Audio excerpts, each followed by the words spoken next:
Everyone যোনখিনি ল'ৰা ছোৱালীয়ে নিজৰ পাৰ্টনাৰক হেৰুৱালে সেই ল'ৰা ছোৱালীখিনিৰ মনত এতিয়া কি ফিলিংছ চলি আছে ব'লক আজি আমাৰ ৰিডিঙত জানো ব'লক।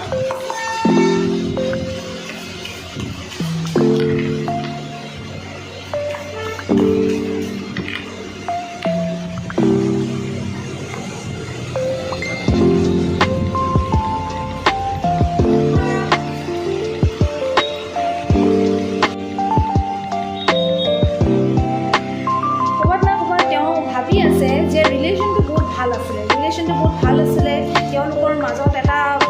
যোনটো এটা থাকে ন ট্ৰেনজেকশ্যন এটা গিভ এণ্ড টেকৰ এই ৰিলেশ্যনটো সেইখিনি আছিলে দুটাৰ মাজত বহুত ট্ৰেন্সপাৰেঞ্চি আছিলে ক'ৰবাত না ক'ৰবাত ভগৱানৰ ব্লেছিংছো আছিলে এঞ্জেলৰ ব্লেছিংছ আছিলে ক'ৰবাত না ক'ৰবাত এতিয়া প্ৰেজেণ্টত তেওঁ ভাবি আছে যে বহুত বাৰ্ডেন ফিল কৰিছে যে এইখিনি যোনখিনি তেওঁৰ ৰিলেশ্যনটোত অলৰেডি বেয়া হৈ গ'ল এইখিনি পৰা ক'ৰবাত ওলাই আনিব পৰা নাই আৰু সেই বাৰ্ডেনখিনি লৈ পেলাই তেওঁ চলি আছে আৰু ক'ৰবাত না ক'ৰবাত এইখিনিও ভাবি আছে তেওঁ যে মই কেনেকৈ মানে এইটো যোনটো তেওঁ ঠিক কৰাৰ কথাটো ক'ৰবাত না ক'ৰবাত এইটো ক'ৰবাত ঠিক কৰিব পৰা যাব নেকি কিন্তু তেওঁ সেইটো এটিটিউডৰো আছে যে অকল মোৰে ভুল নাছিলে মোৰ পাৰ্টনাৰৰ ভুল আছিলে অকল যিহেতু মোৰে ভুল নাছিলে চ' মই পটককৈ একশ্যন নলওঁ কিন্তু